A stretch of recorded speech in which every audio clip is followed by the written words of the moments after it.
Merci à tout le monde d'abord pour magnifier votre présence ce matin. Lister les faits de violence, c'est une liste exhaustive, mais on ne peut pas prévoir un fait et le qualifier déjà de vecteur de violence. Mais ce qui est évident, les pratiques occultes sont une des sources principales de la violence. Car ce que nous constatons, des équipes en venant au stade, en cassant des œufs sur des supporters, cela peut les provoquer. On peut citer l'arbitrage comme source de violence, mais aussi le comportement de certains dirigeants.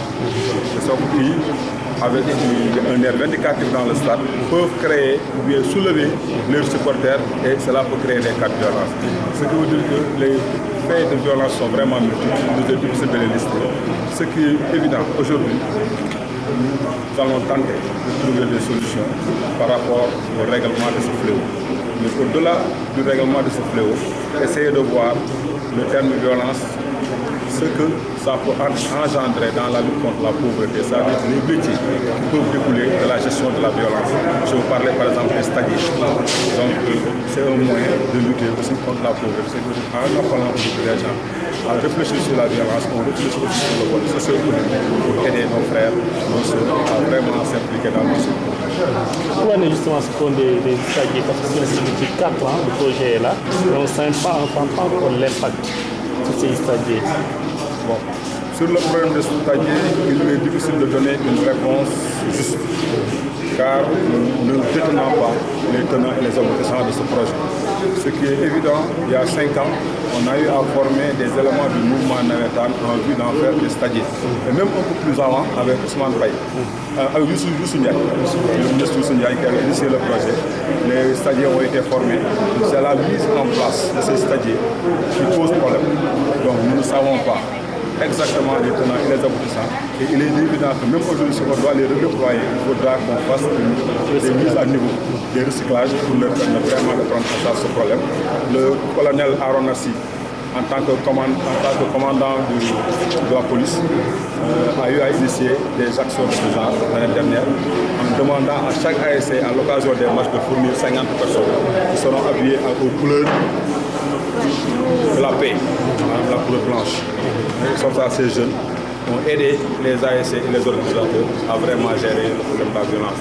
Donc on y est parvenu un peu plus dans certaines zones, mais ce qui est évident, l'année dernière, on a noté peu de cas de violence à Dakar. Merci.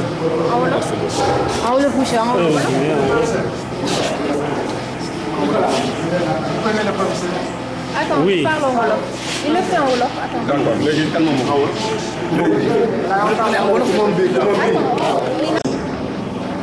Le premier élément, le sport rime avec le fair play.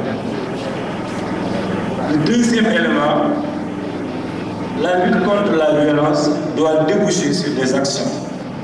Et parmi ces actions, nous avons noté dans le discours du professeur ce qu'on appelle la création des métiers de sport à travers les stadiers. Pour faire face maintenant à la violence, il a fait appel à ce qu'on appelle l'éthique.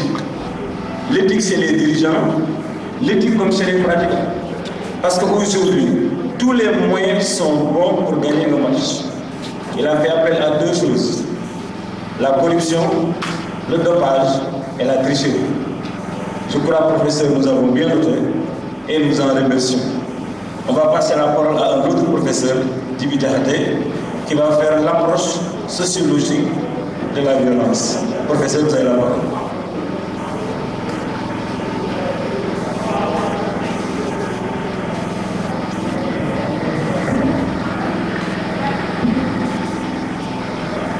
Bonjour tout le monde. Merci bien, Monsieur le Président.